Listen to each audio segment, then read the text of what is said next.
What's up, everybody? This is episode 58 of Hoops Talk with Dave's Joint.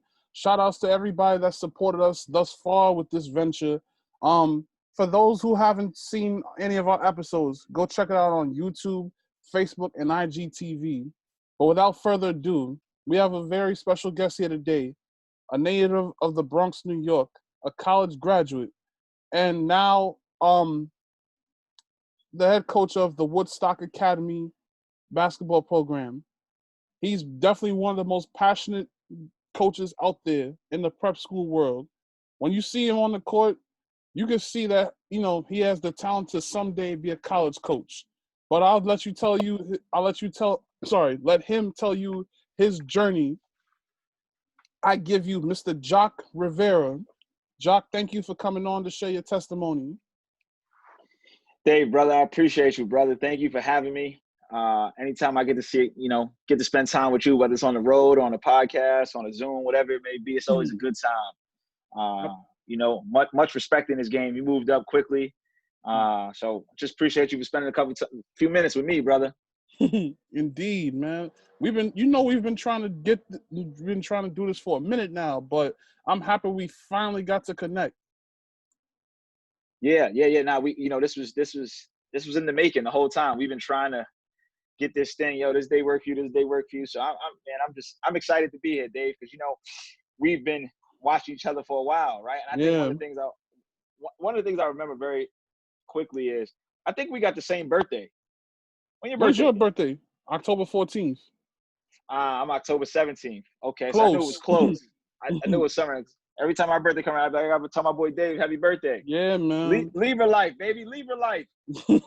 Word. Nah, man. But so let's get started. My very first question is, since you're a coach, what's Jacque Rivera's coaching philosophy? You know what? I hesitate. People say, what's your philosophy strategically or personally and things like that? I mean, my philosophy is to help every young person. Our philosophy is here. Every child is one caring adult away from a success story. So that is how I always been. That's how I run my programs. That's how I want to be around every staff member, every adult in my life. That's what we think about.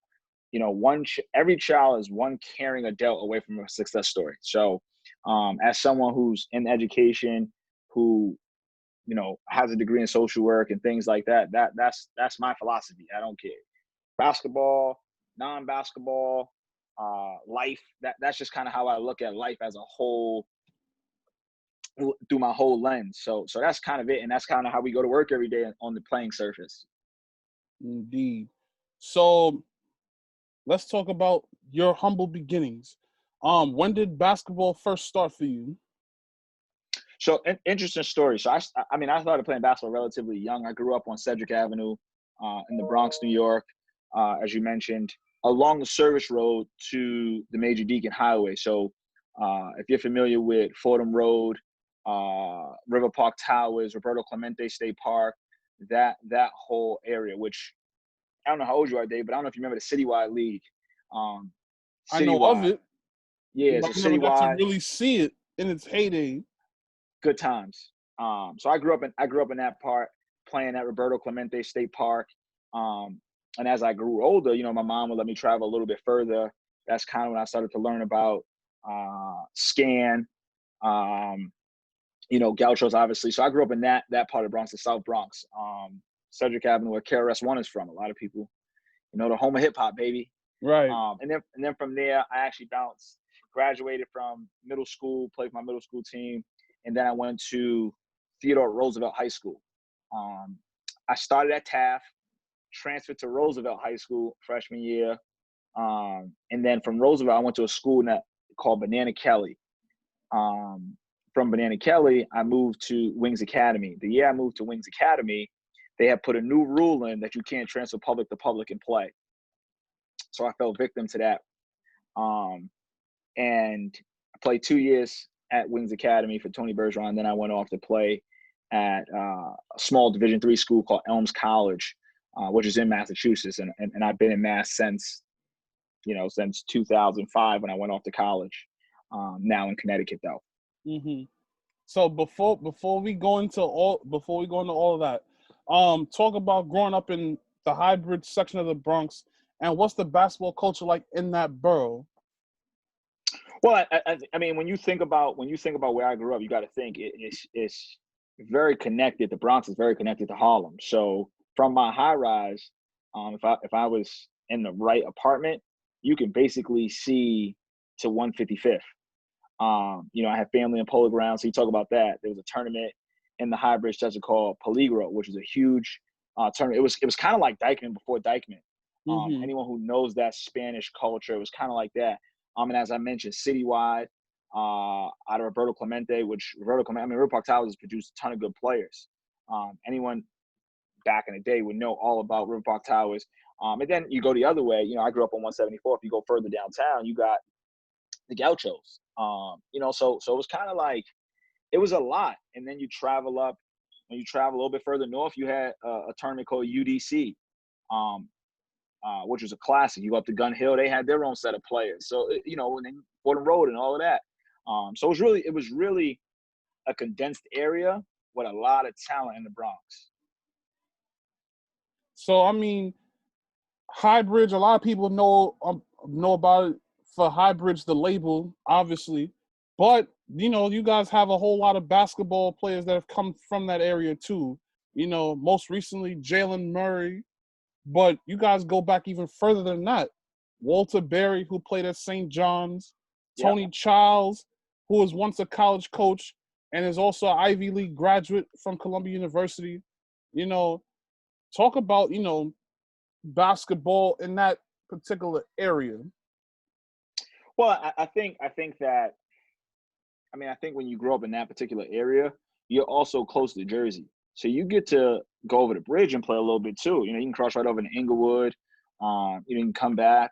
You can jump on a one train, go to 96th Street. So I think it gave us a lot of, my neighborhood, a lot of flexibility to go learn about other players. And when you got busted up on, no one knew about it. So you can come back and work on your game and then apply it in your own neighborhood. And it's like, oh man, I learned this from this kid down on 96th Street. I learned this kid from, on 10th Street or whatever. So it allowed you some flexibility based on our location, because you also can go up to Riverdale. When you think about the hybrid session, you can travel up to Riverdale and also play some people.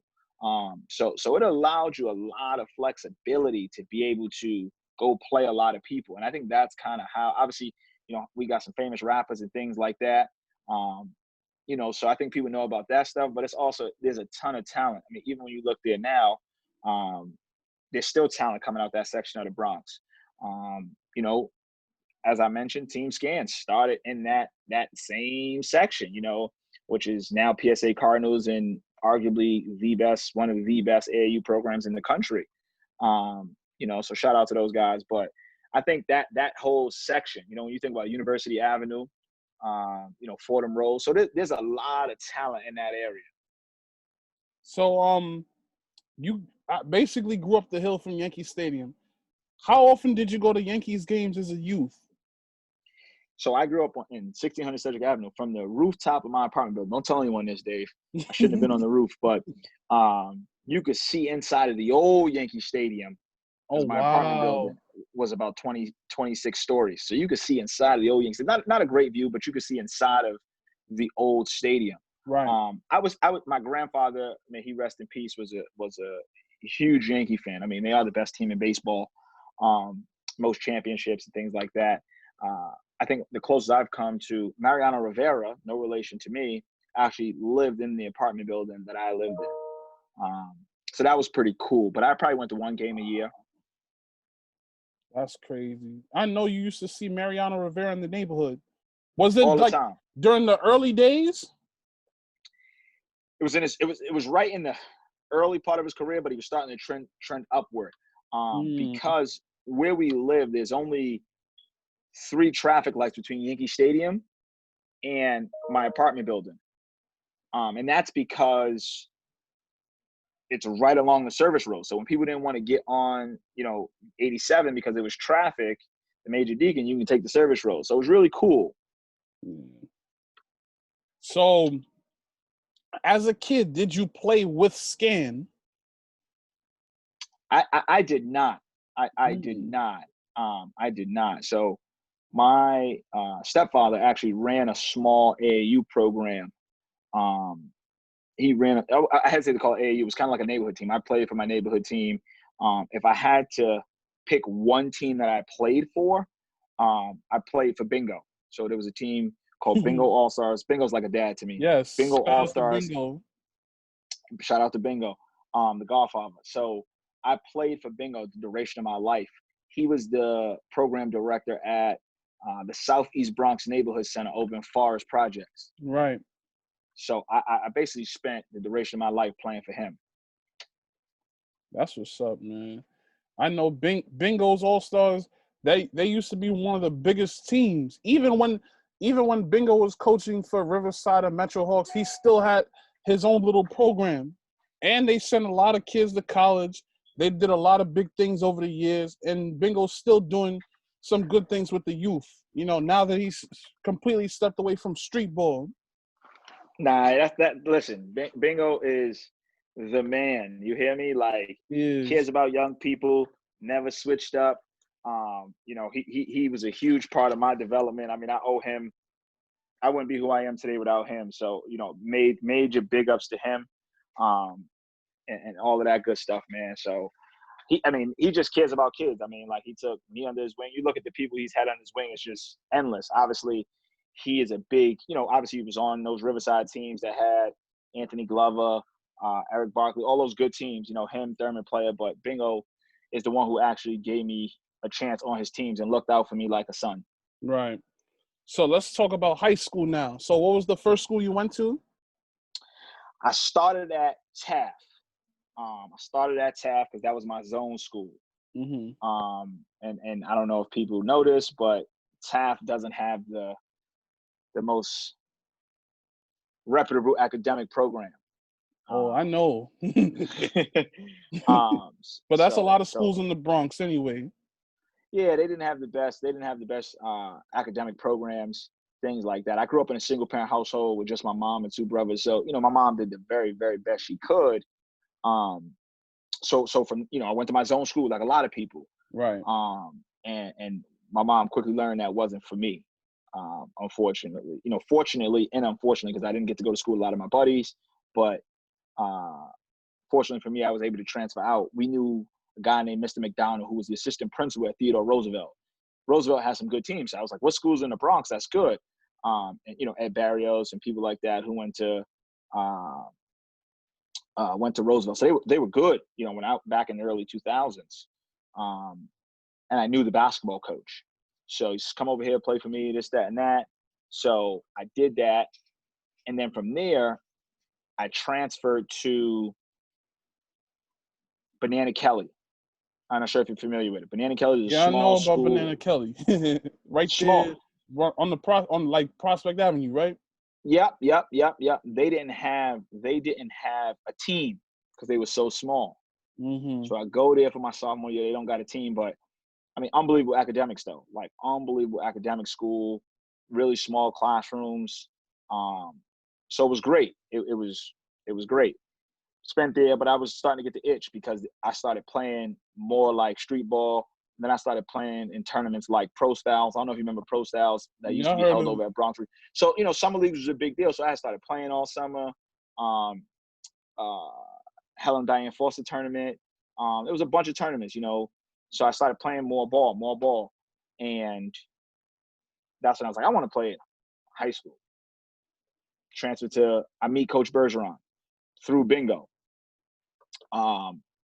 That's when I meet Coach Bergeron through Bingo when I was playing for Bingo. I would go there and work out all the time at the Forest Projects to work out with Coach Bingo. And then from there is when I went to Wings Academy.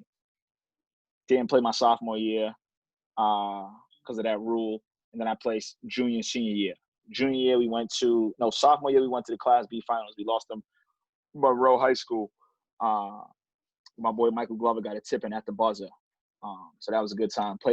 Shout out to my boy Mike Glover, who's had a good career at Iona and then playing professionally right now. So I did that, and then my senior year, we lost to Benjamin Banneker, who had Gary Forbes on it. in the Elite Eight. We lost to those guys down at Hunter College, and then from there I went to college, D3.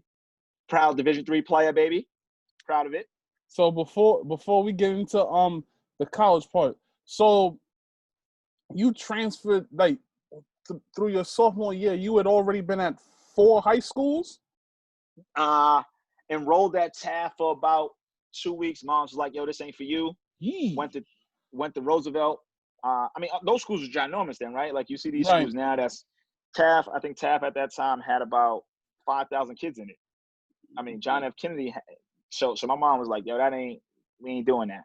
And I had always gone to small schools. So my mom made the executive decision to try to get me to a better school district. So she kept finding the right fit for me. Thank God it paid off. So I enrolled at Taft, went there for like 2 weeks. That didn't last long. Went to Roosevelt, stayed there for grade 9.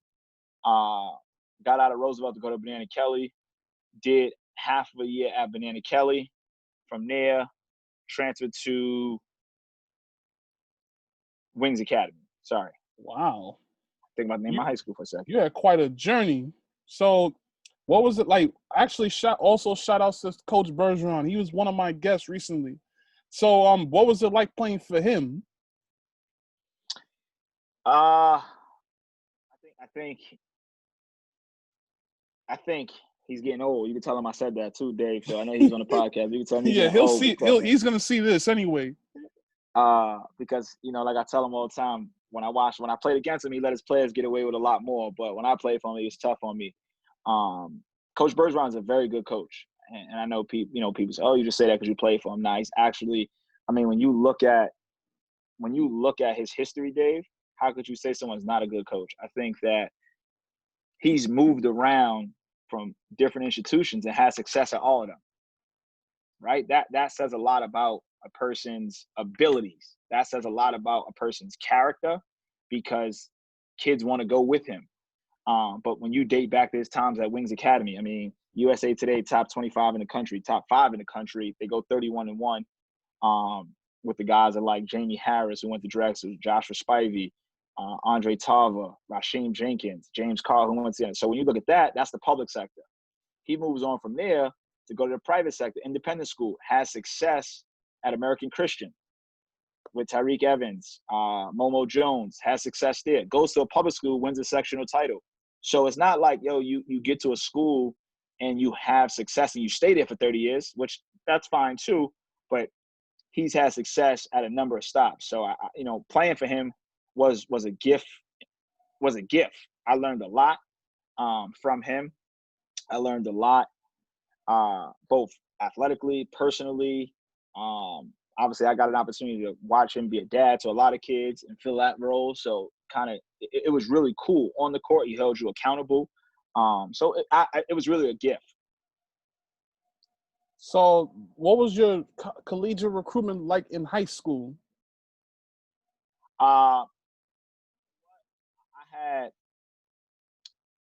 out of high school, I had a plethora of Division III schools, and then like a couple Division IIs, not very good ones. Kind of, I don't want to hurt those schools' recruitment, but so I'll keep them nameless. Yeah, that's fine. But had some low Division IIs, like low Division IIs, and looking back on it, like I had the opportunity to play for a guy named Ed Silva, who's a great person. He was the head coach at Elms College, now the head coach at University of New England. Shout out to Coach Ed. Probably one of the greatest people in the world. Greatest people. So coming out of high school, City College had recruited me heavy. And like a lot of young people, you kind of look past the blessings that are right in front of you. I mean, City College is a great school. It's a great school, great academics. I mean, they got Division I facilities. I was watching, actually throughout this quarantine, I watched a documentary on City College. They're actually one of the very few schools that beat Kentucky back in the days. So had them, basically all of the CUNYs, a ton of SUNY schools, other D3s in the New England area. But that was kind of my level. That was my level. I think I could have played Division II at the lower level. So that's who I had. So talk about Elms College and your 4 years there. Like, what was college like for you, on and off the court? So probably some of the best years of my life. Probably some of the best years of my life. I enrolled at Elms in 2005. In 2005, I graduated from Wings, went up to Elms. First year there, we went to the NCAA tournament. So in the NCAA tournament at Division III and Division I is very similar outside of the 10,000 fans. But got NCAA tournament experience. So that was really cool. Learned a lot about myself, because it was my first time living away from home full time. So learned a lot about myself. Learned a lot about who I wanted to become, because I was surrounded by like-minded people. My undergrad is in social work and secondary education. So off the court, I really learned. I mean, Elms College is a school based on serving others. It has a service component. So I learned a lot about myself and who I wanted to become and what I wanted to do for a living in terms of giving back. So that to me was, I mean, you can't recreate it, Dave. Like, I really loved my time at Elms. I even went back. I did my grad work there as well. I've worked in the admissions department at Elms. So, I mean, that speaks to the community there. Athletically, there were some guys. I think that I came in with a sense of entitlement because I had came from a winning high school program. We were very good at Wings. And like most people, you tend to look internally before you look outward. And you thought, my team's having success, man, I shouldn't be here. I should be at a higher level, or, you're in denial when, so athletically, I feel like I didn't really seize the moment, because a lot of times I didn't set a great foundation for myself athletically, because I thought I was better than that level. And some guys passed me up. Some guys passed me up. So after two or 3 years at Elms athletically, my senior year, I decided, you know what, I'm kind of gonna chase this coaching thing. So I gave up playing my senior year. I took a job at Chicopee High School as a freshman coach. So looking back on it, I feel like it paid off. But as I rewind and reflect, I look at the lack of foundation I had set for myself because of my own blindness, if that makes any sense. Indeed. Shout outs to Elms College, aka the College of Our Lady of the Elms. I'll do you one better. You want a Snapple fact? Yeah, go ahead. So a lot of people don't know this, but my man Murder Mook went to Elms. He was in the backcourt, led the country in assists, Division I, 2, and 3. Do some research, check it out. I'm definitely gonna check that out. Shout out to Murder Mook. Yeah. So I still talk to him, man. He was in the backcourt. I was playing behind him. I mean, he led the country in assists, Division I, 2, and 3. So, and it was cool, right? He went to Fordham Prep. He was a New York guy leading the team. So it was really cool. He took me under his wing when I was there too. So it was really cool. That's crazy. A lot of people they know him more for the rap, but they don't even know that he played ball. That's crazy. Nah, Mook could have played overseas. Like, he could have got paid to play the game. Like, people don't know that. Like, I mean, check that. Like, he telling you, I'll send you the facts. Like, bro, he could hoop. I'll send you the game footage. Like, he could go. I'm telling you, he led the average double-digit assists, bro. Led the country, Division I, 2, and 3. I need to look up some stuff on him, because it seems like if he had to have been that good if he went to a school like Elms or Fordham Prep to be leading the country in assists, which is check it out, bro. I'm telling you, a lot of people didn't know that because he didn't go out of high school. He went to Fordham Prep, as you mentioned. A lot of people didn't know that, so they didn't know he, like, because sometimes if you go to Catholic League and you don't go to one of the perennial powerhouses, right, you don't really know about you. But he was kicking up at Fordham Prep. He was kicking up, and then he got to Elms and kicked up. Right. So let's talk about Chicopee. Chicopee, Massachusetts. I get the job my senior year. I take a job as the freshman coach, varsity assistant. Probably some of the best times, probably some really fun times, because it was really pure then. The game was really pure, so it was fun. Got to coach freshman team, so I'm like 20 years old coaching. Us Libra babies, we always younger than everybody else. So I'm coaching a freshman team. I'm learning responsibility. I stayed there for 2 years. big ups to my man Craig Smith, who was the varsity coach, gave me an opportunity at the time.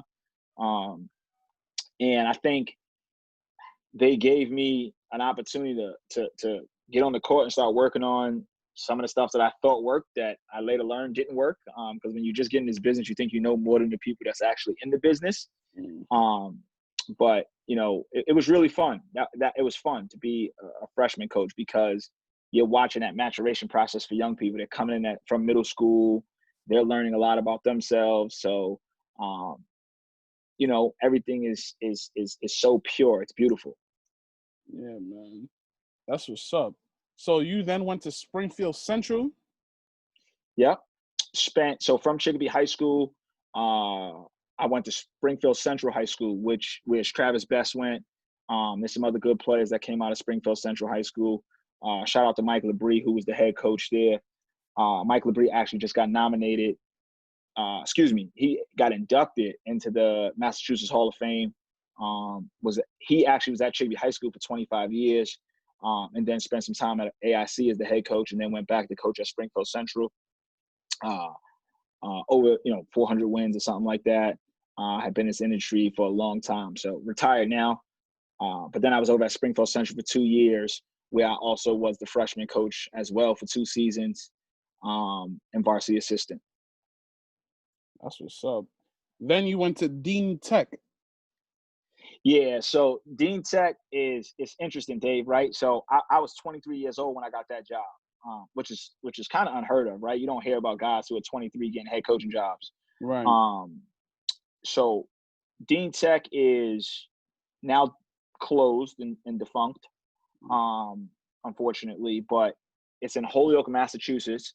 Holyoke is known for the Volleyball Hall of Fame. I know when people come to Western Mass, they think about the Basketball Hall of Fame, but the Volleyball Hall of Fame is right up the road in Holyoke, Massachusetts. Holyoke is an underprivileged city, but when I took the job at Dean Tech, a guy named Aaron Patterson was the athletic director, gave me my chance there, and it was really, really probably, Dave, when I can't stress you enough, bro, it was probably some of the best years of my life, because Holyoke is an underprivileged city, and I had some of the most dedicated kids, and really got those guys to believe, who I pretty much still speak to all of those young people. Some have gone on to do really great things. I think our time as a team inspired them. So that was really cool, because the city of Holyoke is really underprivileged and is a tough city. It's a really tough city. So we overcame a lot of challenges to have some success. My first year there, we went to it's a vocational school. We went to the vocational state championship, which we lost in overtime. My second year, we won the conference, and then year 3, we got moved up a division, and we kind of boxed right around the middle of the pack in our league, which is a major accomplishment coming out of that community. So what made you decide to make that move to McDuffie? What happened was, when I had just finished grad school my 3rd year, so the timing had worked out. I had finished grad school, my 3rd year at Dean Tech. Job becomes open. We had some success. We would scrimmage McDuffie every year. Big ups to Jerry McCullough, who was the head coach at ICE, who was the head coach at McDuffie during the time. So he and I would scrimmage every year, and that's kind of how I learned about McDuffie, because I hadn't known about it. That's kind of how I learned about McDuffie. So shout out to Jerry McCullough for giving, for the scrimmage setups and things like that. And then I knew for what I wanted to accomplish, Dave. I wanted to be on a bigger stage, because I knew I could help more young people if I get to the table, instead of just being in this industry and just saying, okay, I'm done here, I'm going to settle. And then you always got that itch to be more competitive. So that's kind of what made me want to go up and challenge myself. Yeah, man, that's cool. But before we get into the good stuff at McDuffie, let's talk about when you were coaching at Scan. before they became PSA? What were those days like? You know, we were in the fundamental stages. And I say we because those guys are like brothers to me. We were in the fundamental stages, man. I remember when Munch was starting the program, and you know, it was an after school program in the center. You know what I mean? Like he was doing homework help, he was mopping, he was fixing chairs. So, you know, shout out to him. Obviously, I know on the ground up how he built that thing. So, and I like to think that you know what he's accomplished is a testament to the people he surrounded himself with, and he, you know, he knows that. That's why he knows he surrounded himself with a good supporting cast and things like that. I mean, shout out to all of those guys. So that was really cool, right? So I was coaching at Dean Tech during the winter, and coaching at Dean Tech in the winter, but then I was getting to go coach really, really high level players during the spring and summer. So it was really a good time. I had a chance to be in charge of my own high school program, but I also got a chance to coach really good players. So that was really, I was getting to see two sides of it. You know, the not the not so talented side, and then I was getting to see the highest level. So life was moving really fast for me during that time. But that was really great, man. I mean, there's nothing like AAU basketball. There's nothing like grassroots. I know people tend to have an opinion about it, but it's nothing like that. Like I've always told people, with high school, you get to work with the kid in one arena, and in AAU, you get to work with the kid in a different arena. And I'll give you a prime example, right? Like you often don't see high school coaches hug or do things because, you know, that would be inappropriate from a teacher if they were in the classroom. And in high school, the gym is an extension of the classroom. Whereas in AAU or in grassroots, you have a chance to put your guard down a little bit and put your arm around that kid and not be judged for it, or to not have an administrator come down on you. You know, you get to really have some conversations and really get to know young people on a different level during grassroots. So they both serve as 100% positive interactions. They're just different. And I was getting that, and that was really cool for me, especially someone who has a social work background. Yeah, you know what's funny? I remember Team Scan back in the early days. So this was 2011, I believe, and I'm working the books at for Rumble in the Bronx when they were at Sarah Lawrence College. Back when, you know, though, and these were the good days when they could have their tournaments at Division I campuses. Yeah. One of the games that I worked, it was a Team Scan game, and I remember, I guess Chris McCulloch was on the team at this time, Naeem Thomas, and a few other guys I can't remember at this point. But yeah, I'm like, wow, they really came up from those days. Like they were just, you know, like you said, the after school program in the Bronx, and they now look at them, like seeing, you know, to what PSA has become. That's big right there. Yeah, that's big time, man. Shout out to those guys, man. They put in countless hours. They put in countless. I mean, and that thing is built brick by brick. So you know what I mean. So big up to those guys. I mean, shout out. You mentioned Naeem Thomas. I mean, you talking about Siobhan Newkirk. You talking about Kev Seymour. You talking about Addie Anker, Joel Villa. I mean, you talking about a lot of really great kids. So, not that they don't have great kids now, but you're talking about like them dudes built this thing. Yeah, man. They were that was the starting group basically. The class of 2014. Yeah. So that was good times. Hold on a second. But what was I about to say? Oh yeah, shout outs to Ike Gary. You know what's funny? He always used to talk about you.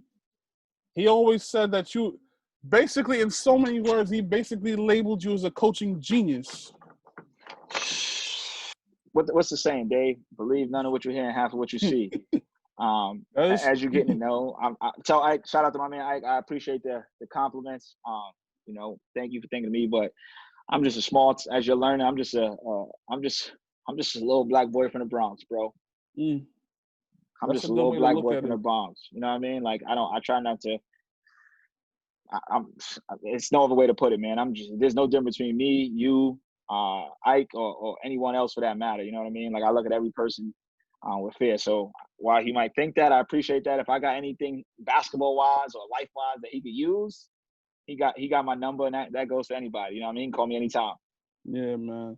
So now we can talk about McDuffie. So let's talk about going from coaching at a vocational high school to like a big time academic school in McDuffie. What was that transition like? You know what? It was a bit of a transition because not so much the academics, as I mentioned, and I pride myself on. Every child is one carrying adult away from a success story. So, yeah, I mean, algebra one is algebra one, whether it's at the local public school, the vocational school, your high school. Algebra one is algebra one. You know, sometimes everything is, in my opinion, based around relationship. When I got to McDuffie, the communal relationship allowed our students to have success.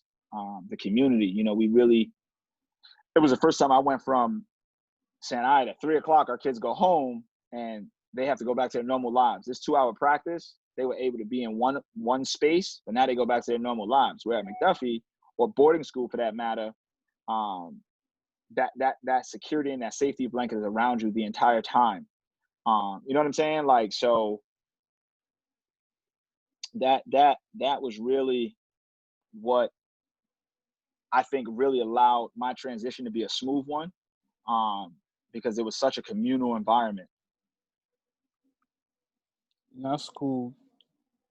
So during your time at McDuffie, you brought out, some pretty good talent. You had Jordy Shamanga, Unique McLean, who's at St. Francis, my alma mater, Go Terriers, James Booknight, Ishmael Masood.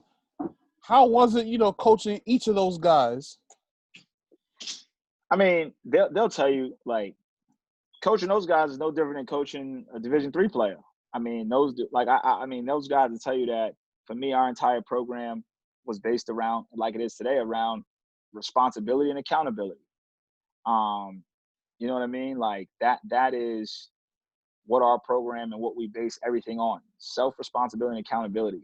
Then we break some things down. We get into talking about unity, self-determination, collective work and responsibility, things of those natures. But coaching those guys is a pleasure, right? I mean, it's always fun when you coach a guy who is 6'8" and can shoot it from far and dunk it. I mean, Unique McLean is I'm sure you see a lot of St. Francis Brooklyn games.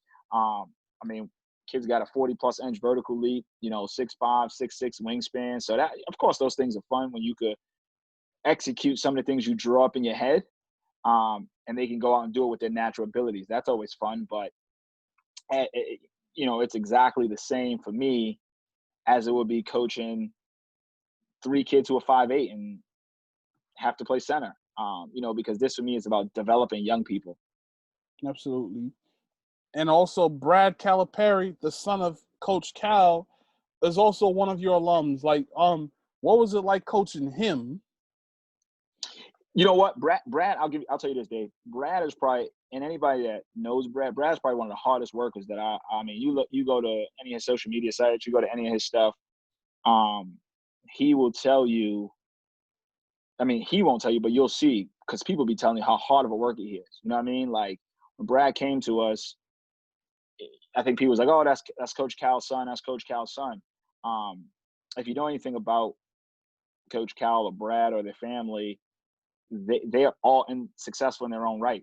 They're all successful in their own right. It's not like, oh, well, my dad's this big time coach. You know what I mean? Like, they all have success. I mean, one of his sisters is a doctor, for crying out loud. So Brad is a hard worker by nature. He didn't show up with some sense of entitlement or like he should have got playing time. He worked his tail off. I mean, you watched. I mean, he's given Detroit Mercy good minutes this year. He's check the stats. Like, he's given them great minutes at Detroit Mercy. So he's a hard worker. That was fun. You know what I mean? There's still some discrepancy of whether if he's the best shooter I've ever coached. He says so. Other people say otherwise. So it's fun. But Brad's a great dude, man. He's a great dude. I still talk to him to this day. Yeah, I'm definitely not going to ask a question about the best shooter, because I don't want to put you on the spot with your former players. So I mean, Israel Masoud might not be too happy with me either. I mean, there's some other dudes out there that might not be too happy with me. Yeah, man. So let's talk about, moving on to Woodstock. What made you decide to, take on that project? I hesitate to call it a project. I mean, Look, Tony built this let me thing. phrase that. I'm sorry. that position. Yeah, because I'm gonna say this ain't no rebuild, man. This Nah. thing is Coach Bergeron built this thing up. You know what, Dave? When I sat down with my wife, we were fine at McDuffie. My wife is from Massachusetts. We were doing well. When it came down to a couple things. One, Woodstock Academy has an unbelievable administrative team, senior leadership team. Like, I mean, our head of school, our assistant principals, our support staff is A1. It was that. I mean, we have an abundance of resources and support. So, that was part of it. But I think that the tell-all decision for me was the makeup of the program. I mean, Dave, we get to bring in 30 kids a year, okay? And when you look at who I am at the core, I'm about servant leadership, right? Be selfless, not selfish. So when you bring in 30 kids a year and you're going to help them move on to post-secondary education opportunities, I can do that for 3 years and help 90 kids, right? When you look at that was the determining factor for me. That was it. I can help 30 kids a year move to post-secondary opportunities in 1 year. That's what you're telling me? I mean, if you do that for if you do that for, again, 3 years, that's 90 kids. You do that for, 6 years, what's that, 120? I get to help that many young people. That's what's important to me. That is what is important to me. It's not necessarily Division I, Division II, Division III. Yeah, we want to be competitive. We want to win. But it's really about giving young people an opportunity to really see who they are and who they can become in a short amount of time. You know what I mean? Yeah, so that was the determining factor. So that was really the determining factor. So yeah, man, that's big right there. So talk about the school, Woodstock Academy. Like, for those that may be interested in eventually coming to play, or coaches that may want to see what the students, what a regular day would be like, what would you tell people on Woodstock Academy, the school? Well, I think the first thing you should do is visit our website. And this is not a pitch. This is the truth. I mean, top 200 nationally, top 10 in the state of Connecticut.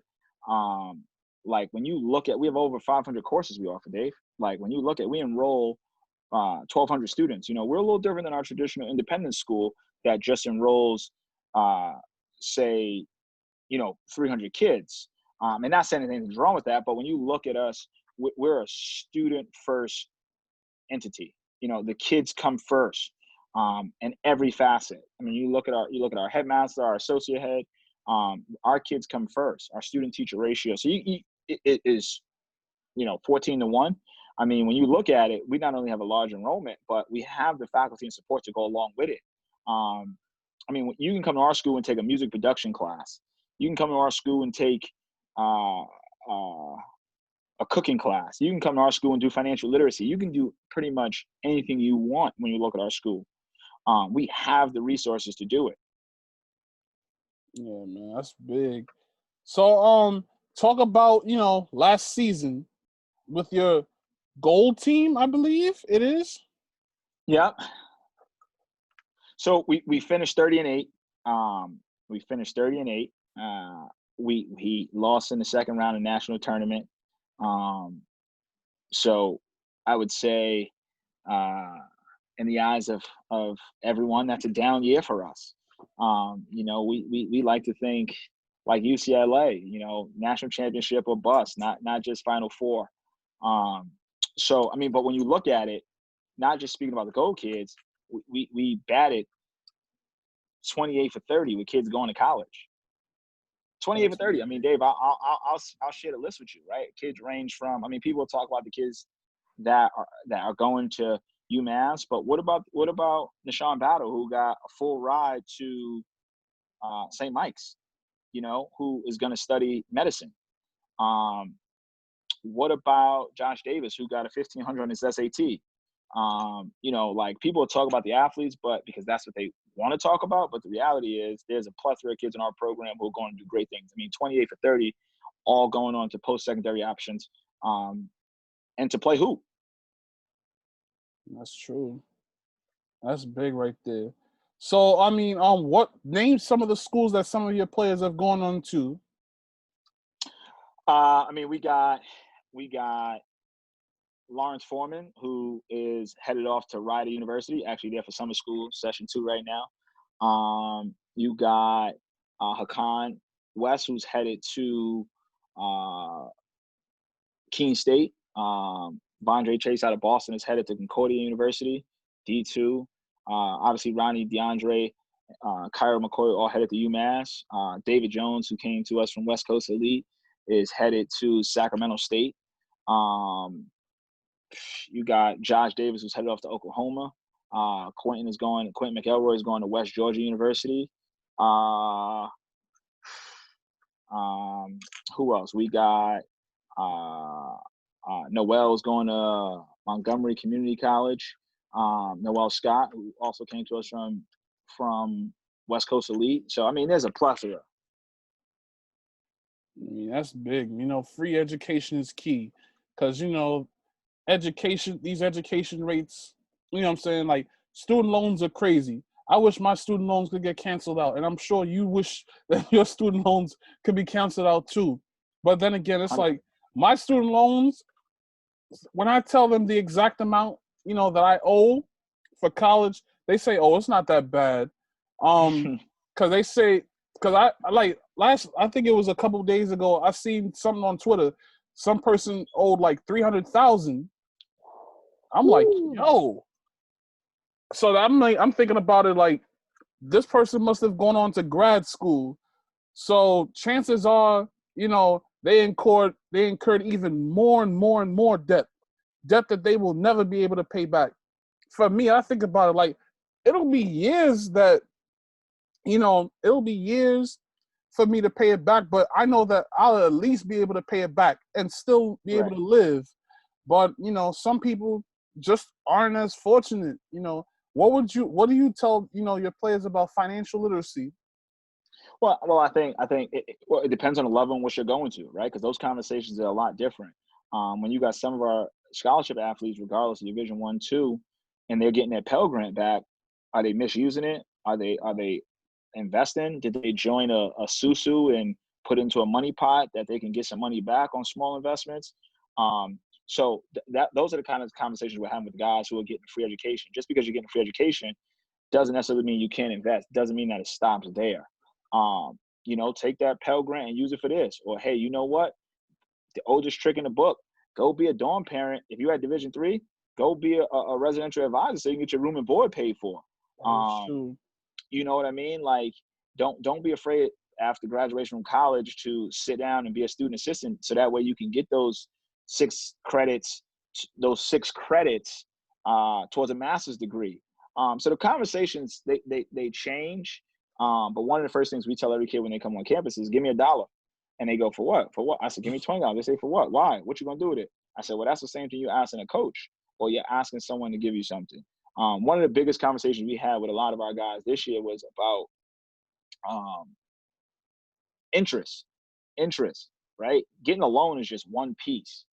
And being a first generation college student, I didn't really have nobody to have these conversations with me. So those are the conversations we're trying to have. And some of our competitors, Dave, when you look at the landscape, our competitors, they're 4th and 5th generation college students. They're recruiting those kids. So when you look at the kids that I'm servicing, our staff is servicing, these are conversations that we need to have. So, we want to win every basketball game, but the reality is we're comfortable having those conversations about life. Absolutely, yeah. I mean, a lot of these kids, our first generation, kids that's going to college, I was the first person in my household to graduate from college, Snaps, good for you, bro. Yeah, like I felt it feels good. You know, my brother will be the next one, but you know, it's like growing up from where I grew up in the Bronx. Like I came from Beekman Avenue in the South Bronx, 6 train line. Like not only 4% of people from my neighborhood went on to college or probably graduated. The other 96%, we all see what it is. It's like a lot of people from where we come from, their mindset is we grew up here, raised our kids here, we're gonna die here. Right. And sadly they don't really see any way outside of the neighborhood. All they know is the only way that they'll leave the neighborhood is in a casket or through handcuffs, which is really unfortunate. But you know, even though I still live here, I could still show kids that having a degree is a great thing. Like it may be hard, you know, getting certain opportunities right away, but at the same time, it's like if you have a degree, that'll make things a little bit more easier when looking for employment. And also, another thing that's key, having the right qualifications to land a specific job, because they're not going to just take you. Yeah, no job is just going to take you just because you have a resume. It might be 1,000 other qualified, 1,000 other people that's more qualified than you are. Yeah, I mean, you hit the nail right on the head, and that speaks to my previous point. Obviously, coming from similar situations, that's why I took the Woodstock job, because I can help more kids in the masses, and I get to do it on a different level. So what, you know, a lot of people think, oh, sports is sports is sports. So, but like I tell people, you know me for the 2 hours that you see me coaching, you can make a judgment based on that. That's fine, but you don't really know me. So that's kind of, I just want to help as many young people as I can while I'm in this position. Um, you know, we want to win some. So yeah. So speaking of winning some, was Jacque the player as fiery as Jacque the coach? he was actually more fiery. The player was a lot more. I mean, think about it, Dave. When you grow up, when you grow up and you're small, what's the first thing people try to do when you get on the court? Post you up. Yeah. You Try to know, what's the first intimidate thing? you. But I'm Yeah, sure right. you wouldn't So, let that happen. no, nobody. I mean, nobody's going to intimidate me. Yeah. So that's you know what I mean? Like that's the player was more down on the ground, uh, you know, by any means necessary. You know, that's my thing. So like I tell people all the time, you gotta push through all adversity. And that's just a constant state of how I live. You know what I mean? Like positive, push through it. Negative, push through it. Just don't stop pushing. Exactly. That's key. So So next year you have, you know, 2 Cardinal Hayes graduates coming in, Shamani Fuller and Julian Samaro. Talk about, you know, what they can expect when they come to Woodstock. you know what? I'm excited to get those guys. You know, because what I often hear is, "Hey, Jacque, these kids will be good for you," or what I hear more than that is, "Jacque, you'll be good for these kids." You know, Julian actually reminds me a lot of myself. Really charismatic, great person, good kid. Actually wants to go into social work. Actually has mentioned wanting to be a coach when he's done playing. And I think people have counted him out. You know, I think people have counted him out. And I think, you know, he reminds me a lot of myself, a lot of myself, a lot. And then Shamani, excuse me, I think Shamani's got. I mean, I think people say sky's the limit. I think the sky is just the rest stop. Like I think he can go as far as he wants to go. I think, you know, the clouds is just a pit stop. He can really rise to the occasion, but he can expect me to. Like I tell every kid when I sit down with him, when I talk to him, if you don't want to be coached, don't come here. You know, if you want someone to tell you how good you are every day, then this ain't the place for you. If you want to play for a coach who is going to let you do you, then this ain't the place for you. This is about preparing you for something that you can't see at this moment. And that's why when you look at the transfer list, there's very few kids on there that I've coached, because they know what to expect. They know what to expect when they get on a college campus. Yeah, I'm here for basketball and I have aspirations to be a pro, but the reality is I've learned how to hold myself accountable. Right. And so they know how to handle adverse situations. They know how to handle when coach is on them. They know how to handle when things are not going their way or when they're not playing, because it's not the first time they're being taken out the game. Yeah. So I think, I'm excited for both of those guys. And it's always fun to have guys from New York, man. We could talk about the chicken spot. We could talk about different things, you know what I mean? So, and we got a couple of New York kids coming, Speedy from Malloy. We got Elijah Blackman, who went to Malloy, has come back for a post-grad year. Obviously, Karan McPherson will be back for another year. So we got quite a few kids coming from the New York City area. So what are some other kids? Who are some other kids that we should take a look at outside of New York? Definitely take a look at 6'8" kid, Justin Cross out of Illinois. I think Dominic Struthers, who plays with DC Premiers, is a 2022 special talent. I think that who else? We got a kid named Milo Shee from the New York area, about 6'7", 6'8". Who else? There's a plethora of kids, man. We got some kids out of Connecticut. 6'8" kid, Peyton Shumper from upstate New York, who played with the Jayhawks. Shout out to Jay David.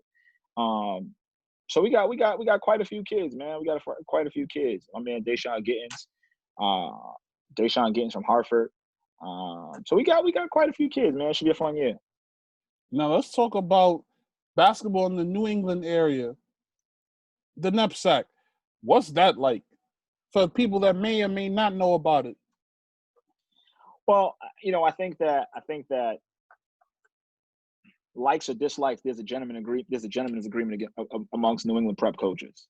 You know what I mean? Like, we got those.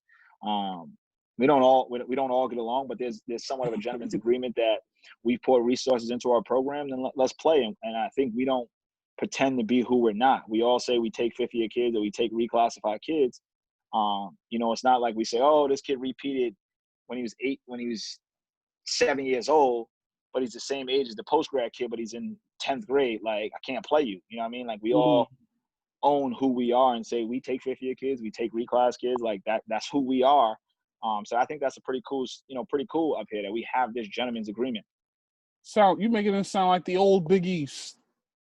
I mean, it's definitely a gauntlet. Like, I tell people, right? Like, when a kid calls me to say, I want to go to Woodstock or I want to go to X school, that's outside of New England, I say, okay, well then, God bless. So, don't apply here, right? Like, name me a school that's in 30 miles of them that they play, right?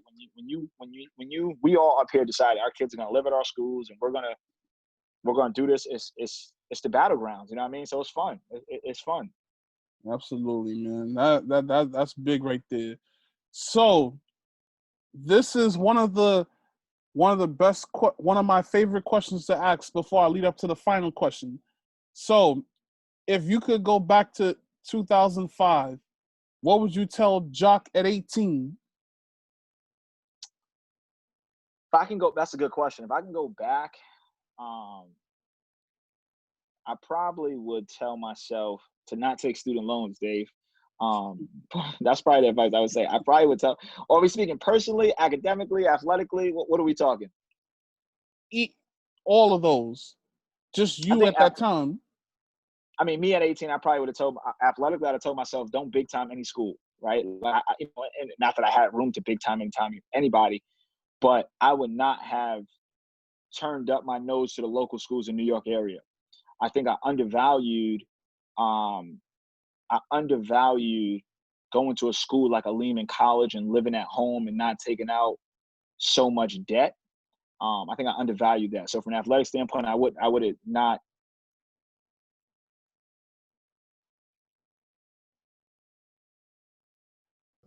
Pardon us for the technical difficulties, guys. But yeah, Jacque, you were saying? I was saying to myself, like, if I could offer myself any advice at 18, it would have been to not overlook any opportunity. Just trying to make sure that you have everything you need to be successful for your own life. That would be from an athletic standpoint and an academic standpoint. I think socially, I probably would have tried to broaden my horizons and network with different people outside of my neighborhood.